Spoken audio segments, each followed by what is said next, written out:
That's far enough. Put down the gun, Dr. George. Put down the gun or the Fräulein dies. She's one of them. Indy, please. She's a Nazi. What? Trust me. Indy, no! I will kill her. Huh? Go ahead. No! Don't shoot. Don't worry, he won't. Indy, please, do what he says. And don't listen to her. Enough, she dies! Wait! Wait.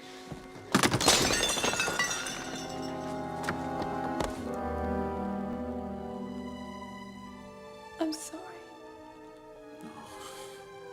Don't be.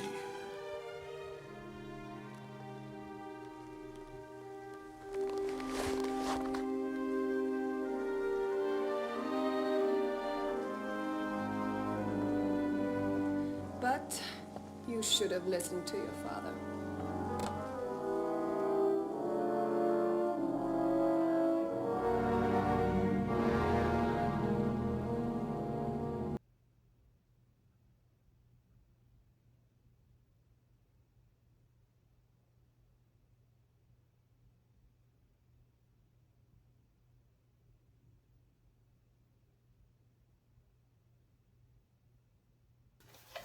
Welcome back to Jlunce Reviews. I'm Jlunce, and today we got a new Kanye album. We got a new Kanye album. Let's talk about it. Now, I don't feel I need to really introduce Kanye or talk about Kanye or his background when it comes to music, because you know who he is, I know who he is, we all know who he is. Put it simply, Kanye West is indeed one of the most influential and truly one of the best hip-hop artists of the last 2 decades. I don't really think that is deniable. When it comes to making beats, when it comes to production, there is basically no one on the planet that I can think of who has more credibility in that zone than Kanye does. For me, he's kind of a generational artist. He's an artist that I grew up listening to a lot. He's an artist that I have seen evolve for years and years. And he's also an artist that I truly do admire, not in regards to, well, his persona, but in regards to the music he makes. I've loved his music for years, and I still do. I still do listen to Kanye. Now, I wanted to avoid talking about the biggest, most gigantic, most enormous elephant in the room, that being Kanye's life outside of music. I don't really feel like I need to touch on it here because what is there to say?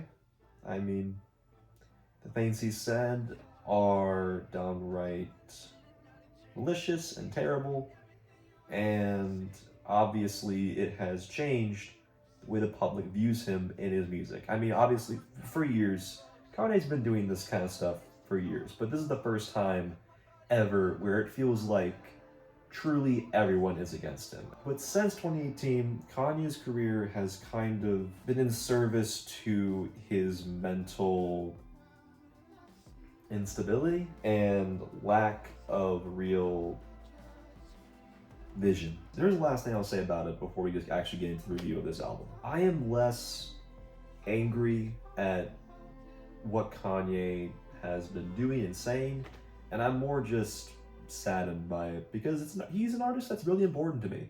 He's been important to me since I was 13, 12, 13. I was a kid. He's kind of it's just sad to see how far he's fallen, truly, and how quickly his career has spiraled out of control to this point. It's awful. The rollout for this album, like pretty much every Kanye album, was pretty chaotic. There was a listening party in like November or something like that, in October, I can't remember. Didn't come out. Then it was scheduled for release date on New Year's Eve. Didn't release. Then it was scheduled for the same week that Kid Cudi was releasing his album, Insano. Didn't drop then. And then it got rescheduled to February 9th. It didn't drop Friday night. And honestly, I thought it would, considering that he released that music video with his daughter Northwest, and he seemed to be promoting it. He seemed to be in the headspace of getting ready to release it, like the real ready stage, not like the fake Kanye hasn't said a word kind of press release. It didn't drop, and then I wake up Saturday morning and it's here. It's here. It dropped on Saturday. Kind of similar to how Donda rolled out. I think that was on a Sunday, if I'm not mistaken. Yeah, but it's here. Vultures, Volume 1 of 3. And let's talk about it. Now, I'm not gonna go track by track here because there's 16 songs. I need to be here for a long time. But I'll talk about the songs that I think exemplify the essence of this album, not only in terms of quality, but in terms of what the album is really about, what it's trying to say, what you should glean from it. If I were to give this album a one-word descriptor, just a single word to describe it, I would call it unhinged. This album is an extremely abrasive listen, for Kanye at least, from start to finish. It features Kanye going in a different direction with the sound, like he's done many times, but this time I was least willing to side with him, and I was a lot more concerned with how he could execute it. Best way I can describe this album, which also features Ty Dolla I'm not sure if I mentioned that, I probably forgot to mention it, but it is a duo album with Ty Dolla. This album feels like a mix of the extreme industrial sounds on Yeezus with the abrasiveness and sort of gospel choir inspired background vocals from Donda, but done worse. Let's start with the intro cut. Let's start with the intro cut. The intro cut, honestly, is pretty good. I like it. The mixing on it is a little bit off, and I think the Ty Dolla kind of sounds quieter on this than most of the other songs on the album, but it's pretty good, and it has a very ethereal, very dark edge to it, and I think it starts off the album in a pretty strong way for the most part. I do like it a lot. But the third track is where we truly see the problems arise. This song basically sounds like if Daft Punk made an industrial hip house dance track. You might be thinking, huh, that sounds kind of interesting. And you would have been right, but this isn't Daft Punk, this is Kanye. And while there are some good aspects of this song, Ty Dolla $ign's melody is really strong, and I think that the production is sort of interesting. I do like the eerie, distorted synths he plays with. Everything else about this song is awful. Kanye's vocal inflections on this, really rough, really weird, and they don't make sense. And it just does not sound good. The big problem with this album is that Kanye has kind of lost the ability to string out these tracks into a way that's satisfying and also make the mix of different sounds and production choices gel together well. There's always something wrong with basically every single song here that keeps it from being really good. And that one thing though, you would think to yourself, okay, one problem with the song, it's still probably a pretty good song. No, but that one problem with the song in each one of the songs that are not very good is so obvious and so painfully bad that you just can't get behind it. At least I can't. Anyway, I think that the vocal melody is sick. I think that the I'm just trying to get paid vocal line is catchy, kind of forcibly, but I still think it's a pretty strong hook, and I do think it's good. I like it. I like the way it sounds. I like the way it mixes with distorted synths. Problem with the song though is Kanye. His vocal inflections and the way he screws with his voice on this is so, it's painful to listen to. It's like a comedic version of something off of like a Death Grips album or something like that. It's kind of eerie and despondent, but it also feels like an acid house, like hip house song. It's a cool idea, it's just not executed well. The song with Northwest on it, Talking, the next song, I'm kind of indifferent towards it. I do think that it's interesting to have his daughter on the song. Honestly, she does a pretty solid job at kind of giving the song this personal sort of family dynamic, but in a very weird and kind of uncomfortable way. And the production's okay. It's not great, but It's decent. The bass line on this is pretty strong, and I like the way that Ty Dolla Sign's vocals kind of soar along with Kanye's in the very end of the track. But it's just missing something. It's missing that extra, that shiny veneer that's usually on songs like My Beautiful Dark Twisted Fantasy. Not that I expected songs to be that extravagant and that amazing on this album, but it's just missing that final touch that makes the song, production-wise, really stand out and really sound complete and finely tuned. It's just missing that quality. Hood Rat will probably win the award for worst sample this month, I think. I truly think that basically everything about this cut is kind of cool, and it would be a solid track on its own. Problem is the Hood Rat sample and the fact that it plays throughout the entire, basically the entire 5-minute duration of the song. It's so insipid, it's trite, it's annoying, it never ends. It's so, like, why is it there? And then to top it all off, at the end of the song, Kanye references Jesus and talks about, like, religious themes, and it just doesn't fit. It just does not fit the trippy, eerie, and dark tone that the song's going for. It just doesn't fit. It's a case of mashing shit together and it's just not working. Think about Power and how well Kanye was able to mix 24th Century Schizoid Man, It's Your Thing by Cold Grits, and Afro America. 3 songs that sonically sound completely different. And he's able to mix all 3 of those and make what is, in my opinion, one of the best produced hip-hop songs of the 2010s. Here, it just kind of feels like he's throwing ideas together and just seeing what happens. It's just missed potential. Paperwork is more of the more experimental cuts on the album. It's got a grungy, dirty bass line, and Ty Dolla Sign and Kanye exhibit some pretty good chemistry. The Quavo feature is pretty strong too. I think that, although I wouldn't picture Quavo being on this kind of industrialized, weird hip house song at all, I think he kind of does fit on it. I do like his verse. It's pretty good. For the most part, the features on here, even though there's not too many of them, are pretty well integrated. I never really had a problem with any feature on this album. That could be just due to the fact that the production is kind of front and center, as well as Kanye's bars.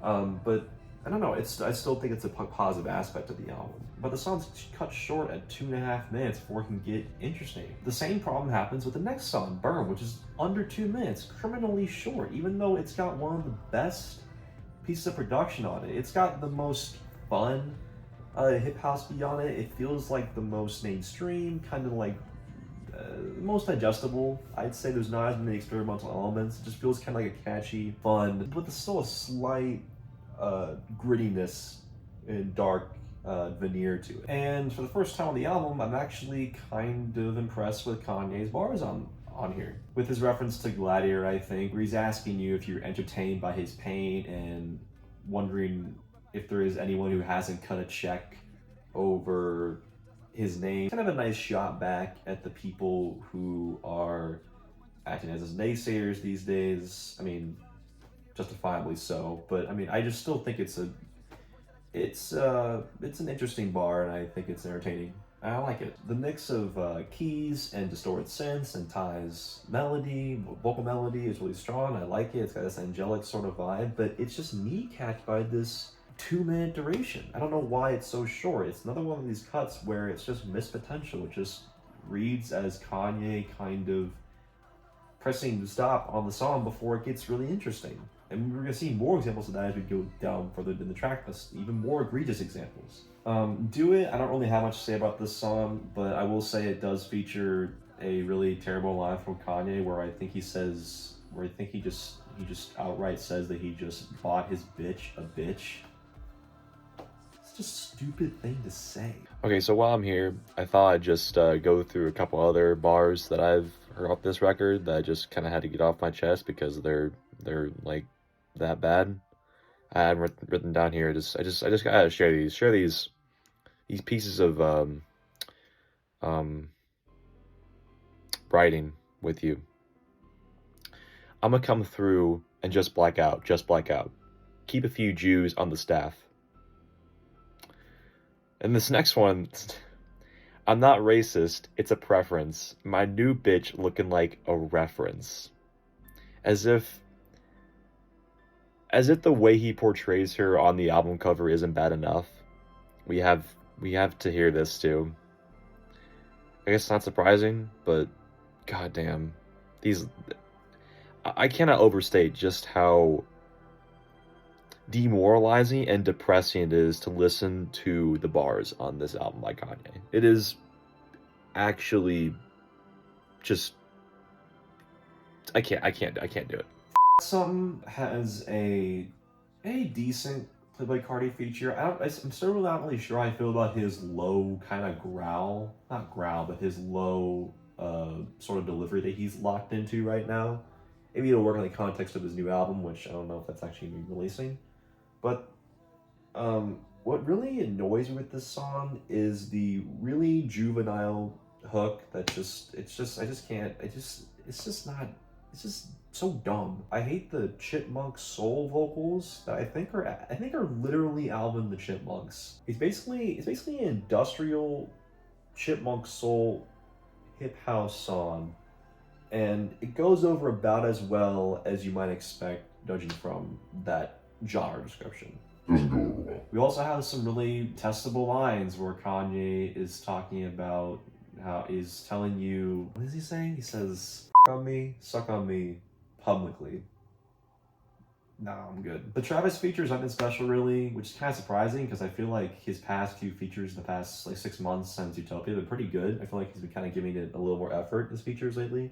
But yeah, here was just kind of forgettable. I didn't really care for it all that much, to be honest. I didn't really feel like he was saying anything that interesting either. The mix of genres is admirable, but the execution is off. Once again, is not executed in a way that works. I'm not talking about Vultures. It sucks. The carnival sample that combines into the hook makes this song sound like an arena rock version of a hip house beat. I don't know. It's weird. It's just doesn't. I'm gonna be honest. I just think the sample just sucks. I don't really she write it to like a carnival. Like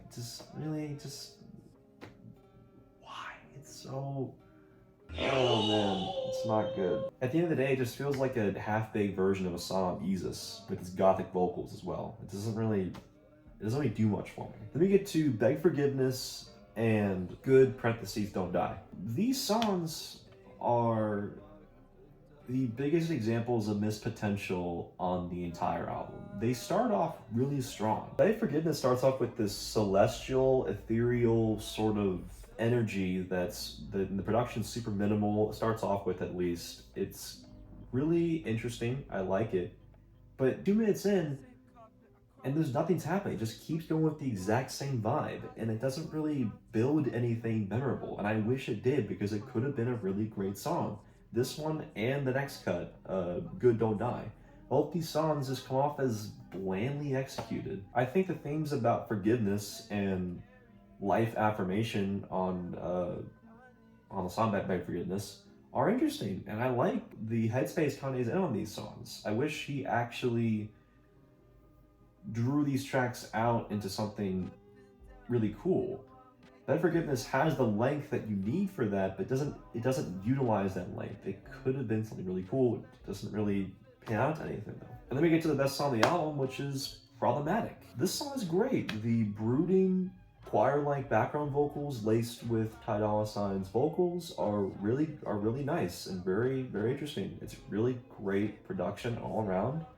It's really well executed. It's not as good as a lot of songs off Jesus, really, but I could definitely see it being in that same style, and then I could see it being a good companion piece to tracks off that album. The trumpets that come in the second half are really sick too. I think it really adds to this kind of gothic marching quality to it. And Kanye's verse on here is tolerable. And I think Ty Dolla Sign and him exhibit some great chemistry. I like the reference to So Paul in the end, mostly just because I like that song off that album, but it's a nice reference. I think it fits in the context of what Kanye's saying on the song. But speaking of what Kanye's saying on that song, there is one bar that does bring it down a peg, and that is just the world raw, she need the morning after. God damn it. It's still really great though, and I think it's one of the few cuts on the album that is fully realized, that feels like Kanye had an idea, him and Ty Dolla $ign had an idea, they executed it well, and they didn't feel the need to kneecap it or just fill it with just too much stuff in the mix. But it's one of the only cuts that does this. One of the few songs on here that I would actually call legitimately great. I don't have anything to say about Kane, except that it's just, I don't know, the anti-Semite line, it's dumb, it's stupid, but honestly, what's the point in getting mad over it? It's just what he wants. Just wants the attention. He's saying it because everyone's calling him that. And I mean, he's just gonna keep fanning these flames, and if you want him to stop fanning them, just stop giving him fire to fan. So yeah, overall, this album, while it wasn't nearly as bad as I was expecting, honestly, based off that Vultures single, I was expecting something truly god-awful.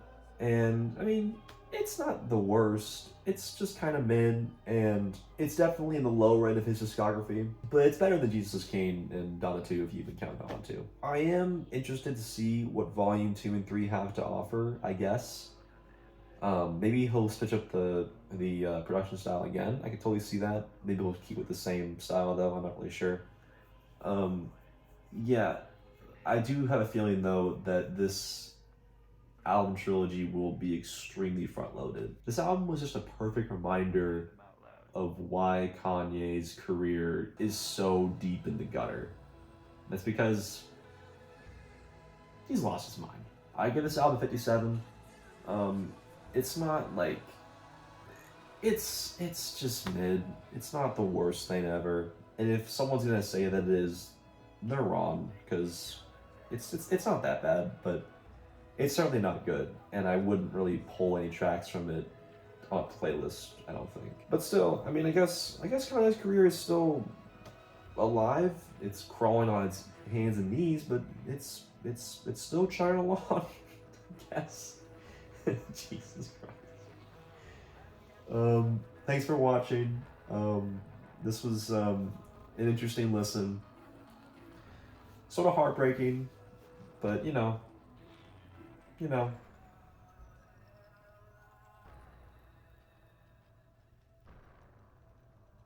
Bye.